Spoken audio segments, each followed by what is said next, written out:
লেখিকা পল্লবী সেনগুপ্তর তপ্ত দিনের শেষে। ধুস, এই ক্যাবগুলোও হয়েছে, একটাকে যদি কাজের সময় পাওয়া যায়। নিজের মনেই স্বগতোক্তি করল অপর্ণা। বৈশাখের দুপুর, মাথার ওপরে তপ্ত সূর্য অকাতরে তাপ বিলিয়ে চলেছে। ঘামে ভিজে সপ সপ করছে ওর দামি সালোয়ার কামিজ। অপর্ণার বর সুমিত বেশ নামি সফটওয়্যার কোম্পানিতে চাকরি করে। মাইনে বেশ ভালো, সে কথা তো বলাই বাহুল্য। বিয়ে হয়েছে বছর চারেক। এই 4 বছরে পাবলিক ট্রান্সপোর্টে যাতায়াত করাটাও ভুলেই গেছে। কোথাও ঘুরতে বেড়াতে গেলে সব সময় সুমিত বসুর বিলাসবহুল দামি গাড়িতেই যাতায়াত করেও। সারথি স্বয়ং পতিদেব। আর অন্য কোনো প্রয়োজনে একা বেরোলে ক্যাব বা ভাড়া বাড়ি নিয়ে নেয় অপর্ণা। চাকরিটা বিয়ের বছর খানেকের মধ্যে ছেড়ে দিয়েছিল। বেসরকারি ব্যাংকের অত টার্গেট, নানা ঝামেলা আর পোষাচ্ছিল না। এখন বাড়িতেই ওর নাচের স্কুল, ছাত্রীর সংখ্যাও নেহাত মন্দ নয়। মাঝে মাঝে নাচের শো পায়।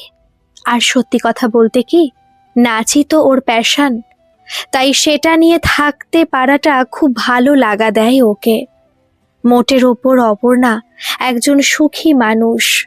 খুব মধ্যবিত্ত পরিবারের মেয়ে হলেও স্রেফ রূপ আর মিষ্টি ব্যবহারের দৌলতে সুমিত বসুর মতো সফল ইঞ্জিনিয়ারের বউ হয়েছে ও। ভাগ্যিস রানু জেঠিমা এই সম্বন্ধটা এনেছিলেন, কিন্তু আজ ভাগ্যটা একেবারে সহযোগিতা করছে না। ওর বন্ধু সৌমিতার মেয়ে হয়েছে, সেখানে আজ যাবার ছিল অপর্ণার। ওর বাড়ি খুব দূরেও নয়। অপর্ণাদের বাড়ি থেকে ক্যাবে গেলে বড় জোর মিনিট 20-25।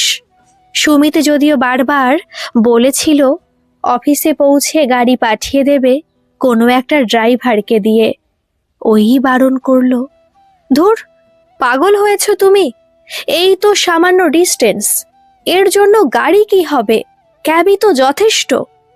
ক্যাব নিয়ে সৌমিতার বাড়ি পৌঁছে গেছিল নির্বিঘ্নে। ফেরার সময়ও পেতে অসুবিধা হয়নি, কিন্তু গোলমালটা বাঁধলো রাস্তায়। হুট করে মাঝপথে খারাপ হয়ে গেল গাড়িটা। অগত্যা নামতে হলো অপর্ণাকে। কিন্তু তারপর থেকে কিছুতেই আর কোনো গাড়ি বুক করা যাচ্ছে না। রোদ্দুরে চিরবির করছে অপর্ণার শরীর। ফেসিয়াল করা মুখ টকটকে লাল হয়ে উঠেছে, কান্না পেয়ে যাচ্ছে। একবার ভাবলো সুমিতকে ফোন করার কথা, কিন্তু পর মুহূর্তেই মনে পড়ল আজ ওর অফিসে ফরেন ক্লায়েন্ট এসেছে। ও খুব ব্যস্ত, ফোন ধরবেও না। গলা শুকাচ্ছে বারবার। বোতলের জলেও প্রায় শেষ।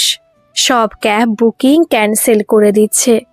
ধপ করে বাস স্ট্যান্ডেই এবার বসে পড়ল অপর্ণা। চোখ ঝলসে যাচ্ছে রোদের তাপে।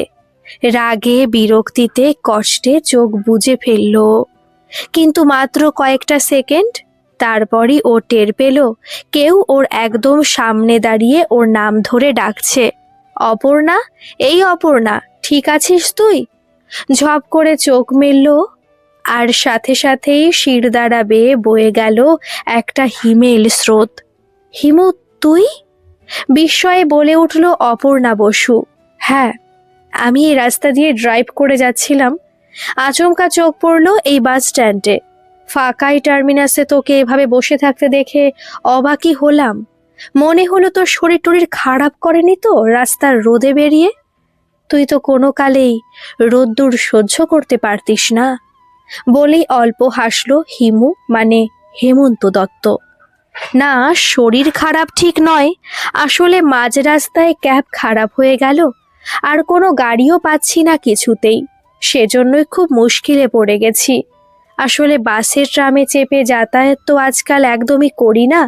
সে অভ্যেস বহুদিন হলো চলে গেছে, তাই বুঝতে পারছি না কি করে ফিরবো। কোথাও যাবি তুই? বন্ধুর বাড়ি গেছিলাম, এখন বাড়ি ফিরছি।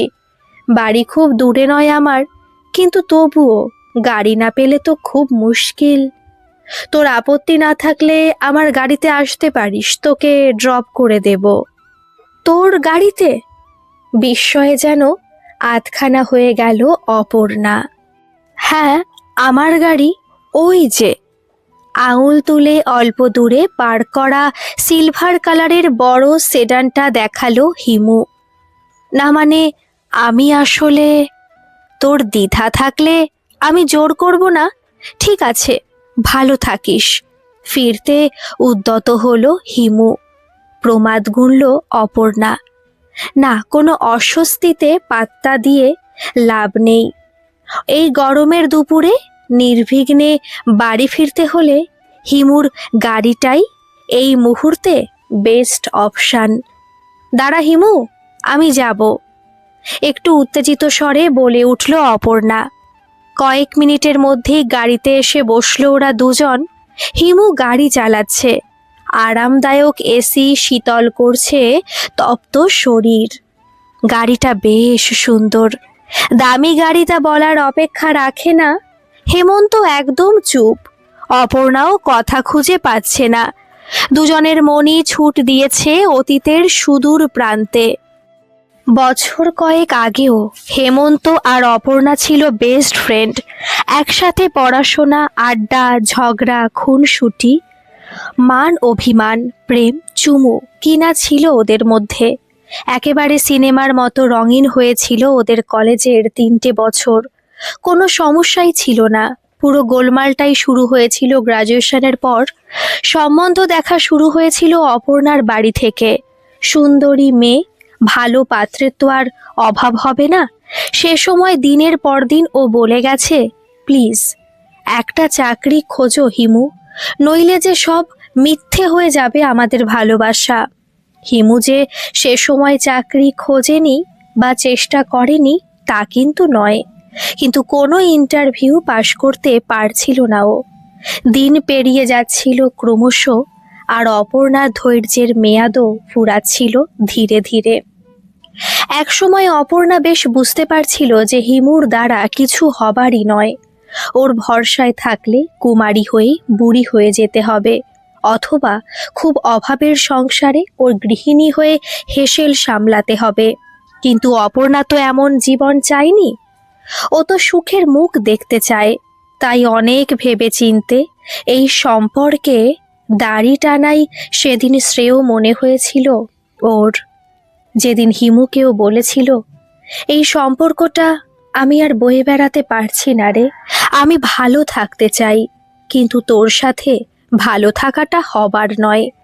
জল ভরা চোখে সেদিন হেমন্ত শুধু দেখেছিল প্রেমিকার চলে যাওয়াটা, আর অস্ফুটে বলেছিল, একদিন অনেক টাকা রোজগার করে এই অপমানের জবাব ঠিক দেব, আমি দেবই। ঘ্যাজ করে ব্রেক চাপলো হেমন্ত। রেড সিগন্যাল থামার সংকেত দিচ্ছে। এবার আলতো করে ছেলেটার দিকে তাকালো অপু। এখনো চোখে মুখে লেগে রয়েছে সারল্য। পরনের বেশভূষাও খুব আহামরি কিছু নয়। অর্থের প্রাচুর্য মুছে দিতে পারেনি ওর গা থেকে মাটির গন্ধ। বিয়ে করেছিস হিমু? নরম গলায় জিজ্ঞাসা করলো অপর্ণা। হ্যাঁ, করেছি। মল্লিকা আমার স্ত্রীর নাম। আমারই এক বন্ধুর বোন। বয়সে একটু ছোট, কিন্তু প্রাণ দিয়ে ভালোবাসে আমায়। মাঝে মাঝে ভাবি সত্যি খুব লাকি আমি। মল্লিকার মতো স্ত্রী অনেক ভাগ্য করলে পাওয়া যায়। হাসি হাসি মুখে বলল হেমন্ত। অপর্ণার বুকটা টনটন করে উঠল, তবে মুখে হাসি ধরে রেখেই বলল, খুব বড় কোনো চাকরি পেয়েছিস তাই না?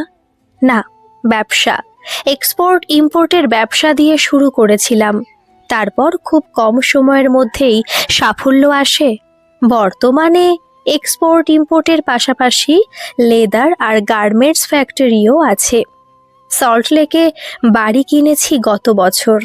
এই গাড়িটা ছাড়াও আরও একটা গাড়ি আছে, ওটা মল্লিকা ব্যবহার করে। অপর্ণার বুকের মধ্যে সমুদ্রের উথাল পাথাল। হিমুর পাগল করা ভালোবাসার পাশাপাশি এসব তো ওরই হতে পারত যদি সেদিন আর একটু ধৈর্য ও ধরত। হিমু, আমায় ক্ষমা করে দিস তুই। সেদিন যদি আর একটু ধৈর্য ধরতাম, হয়তো সব কিছু অনেক অন্যরকম হতো। ও সব ছাড়, যা হয় তা ভালোর জন্যই হয়। সেদিন তুই আমায় ছেড়ে না দিলে আমি কি মল্লিকার মতো মেয়েকে পেতাম? বাদ দে, তোর বাড়ি এসে গেছে। নেমে পড়ল অপর্ণা। ওর মুখে বিষাদের কালো ছায়া দেখতে পাচ্ছে হেমন্ত। আসি রে, ভালো থাকিস, বলল সে ম্রিয়মাণ গলায়। কাঁধ ঝাঁকালো হিমুও, হাত তুলে টাটা করার ভঙ্গি করল। কি ব্যাপার তোমার হেমন্ত? মুন্নি এখনো নাকি স্কুলে? তুমি ওকে আনতে যাওনি? বেশ কড়া গলায় বললেন প্রফেসর অঙ্গিরা সান্যাল। হ্যাঁ হ্যাঁ ম্যাডাম, এই তো যাচ্ছি। আসলে হুট করে গাড়িটা মাঝপথে খারাপ হয়ে গেছিল, তাই একটু দেরি হয়ে গেল। আরে সেটা জানাবে তো, মুন্নির স্কুল থেকে ফোন এসেছিল, আমি তো চিন্তায় পড়ে গেছি। তোমার তো কখনো এমন দেরি হয় না। আমি এক্ষুনি যাচ্ছি ম্যাডাম। গাড়ির গতি বাড়ালো হেমন্ত। আজ থেকে বছর চারেক আগেই বিয়ে হয়ে গেছিল অপুর। সেই সময় তো বটেই, এমনকি তার পরেও অনেক দিন পর্যন্ত প্রচুর চেষ্টা করেও কোনো চাকরি পাচ্ছিল না হিমু। মানসিকভাবে একেবারে ভেঙে পড়েছিল। ধরেই নিয়েছিল চাকরি বাকরি আর ওর দ্বারা হবে না। ঠিক সেই সময়ই খবরটা এনেছিল পল্টন। ওদের পাড়ারই ছেলে নিজের স্বভাবসিদ্ধ ভঙ্গিতে বলেছিল, গুরু, একটা ভালো কাজের খবর আছে। তবে তুমি পড়ালেখা করা ছেলে, তাই আপিসে কলম চালানোর কাজই হয়তো খুঁজছো। তবে এটা কিন্তু ঠিক সেরকম কোনো কাজ নয়। মানে কি কাজ তবে? বিস্মিত হয়েছিল হিমু। ড্রাইভারের চাকরি। একজন কলেজের প্রফেসর ম্যাডাম আছেন আর তার স্বামী ইঞ্জিনিয়ার। ওদের গাড়ি চালাতে হবে। দুজনেই খুব ব্যস্ত থাকেন তো।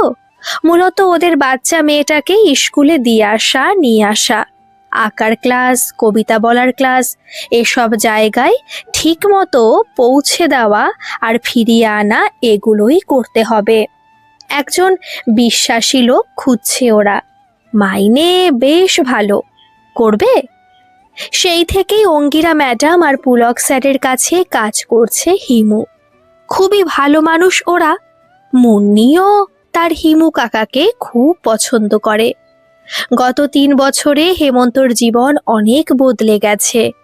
অপর্ণা ওর জীবন থেকে ভাগ্যিস চলে গেছিল, কারণ আজ খানিকক্ষণ মনে করে ও অপুকে নিজের কাজ, নিজের আর্থিক সঙ্গতির ব্যাপারে সবকিছু মিথ্যে বললেও মল্লিকার ব্যাপারে কিচ্ছু ভুল বলেনি। ওরই পাড়ার বন্ধু সূর্যের বোন মল্লিকা, ওর স্ত্রী বর্তমানে। মাঝে মাঝে হিমুর মনে হয়, কেন এই মানুষটার সাথে আরও আগে দেখা হলো না, তাহলে জীবনের অনেকগুলো দিন নষ্ট হতো না।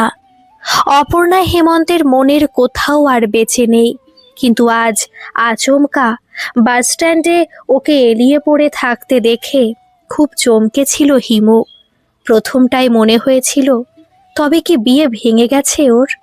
সেজন্যই কি ভবঘুরের মতো ঘুরছে রাস্তায় রাস্তায়? নেহাত কৌতূহল বশে গাড়িটা পার্ক করে ওর কাছে এগিয়ে গেছিল হেমন্ত। কিন্তু কথা বলেই বুঝলো অপর্ণা আজও একই রকম আছে। সেই টাকার দেমাক, মুখে বড় বড় কথা। চকিতেই বুদ্ধিটা খেলে গেছিল মাথায়। লোভী মেয়েটাকে নিয়ে একটু মজা করলে কেমন হয়? গাড়ি তো সাথে ছিলই, তাই মনে হলো ওকে সেই গাড়িতে উঠিয়ে নিজের সম্বন্ধে 2-4টে মিথ্যে ফুলিয়ে ফাঁপিয়ে বলে দেখাই যাক না কি হয়। যেমন ভাবা তেমন কাজ। পলকেই অপর্ণার মুখ শুকিয়ে আমসি। পুরনো প্রেমিক এত বাহাদুর আজ, অথচ তাকেই ও ছেড়ে দিয়েছিল এককালে, এটা ভেবেই আফসোস হচ্ছিল নির্ঘাত। আসলে অপর্ণার মতো মেয়েরা এমনই হয়। কোনো মানুষের মূল্য, সম্পর্কের মূল্য এদের কাছে থাকে না। এরা শুধু বোঝে টাকা পয়সার হিসেব। মুন্নি দিদির স্কুল এসে গেছে। গাড়ি পার্ক করে বেরোতেই ও টের পেল আকাশটা ঢেকে গেছে কালো মেঘে। হালকা ঝোড়ো বাতাস বইতে শুরু করেছে তিরতির করে। বৃষ্টিরা এই বুঝি সদল বলে ঝাঁপিয়ে পড়ল। পকেট থেকে মোবাইল বের করে মল্লিকার নম্বর ডায়াল করলো হিমু। এই কি গো, কোথায় তুমি? ওপারে কলকল করছে ওর বউটা। এই তো মুন্নি দিদিকে নিতে এসেছি, ওকে বাড়িতে পৌঁছেই ফিরে আসবো আজ। ফেরার পথে স্বপন কাকার দোকান থেকে বিরিয়ানি কিনে আনবো, বুঝলে? আজ আর রাতে রান্না করো না। ও মা, আবার বিরিয়ানি কেন? শুধু শুধু এক গাদা পয়সা খরচ। হোক খরচ, তবু আনবো আজ। আমার বউটা তো বিরিয়ানি ভালোবাসে, তাই তার মুখের হাসি দেখতেই না হয় খরচ করলাম। উফ, তুমি না সত্যি মানে ভীষণ ইয়ে। ফোন কেটে গেল। হিমু ওকে দেখতে না পেলেও বেশ বুঝতে পারছে লজ্জা আর খুশির মাখামাখিতে গোলাপি হয়ে গেছে মেয়েটার মুখ। হিমুর বুকের ভেতরও বইছে এক অদ্ভুত শীতল বাতাস। এই টুকরো টুকরো ভালো লাগাগুলো নিয়েই তো জীবন, বেঁচে থাকা। আজ অনেক দিন পর খুব ইচ্ছে করছে বৃষ্টিতে ভিজতে, তবে একা নয়, মল্লিকার হাত ধরে। বাড়ির খোলা উঠোনের মাঝখানে আজ কালবৈশাখীর বৃষ্টি ফোঁটা গায়ে মাখবে হেমন্ত বাড়ি ফিরেই, মাখিয়ে দেবে মল্লিকাকেও। তপ্ত দিনের শেষে হঠাৎ আসা এই কালবৈশাখীগুলোই তো বারবার বুঝিয়ে দেয় সব খারাপের মাঝেও জীবন সুন্দর, যদি পাশে থাকা মানুষটা হয় ভালোবাসার জন। গল্পটি কেমন লাগলো অবশ্যই কমেন্টে জানাবেন বন্ধুরা। ভালো লাগলে একটা সাবস্ক্রাইব করতে ভুলবেন না। ধন্যবাদ।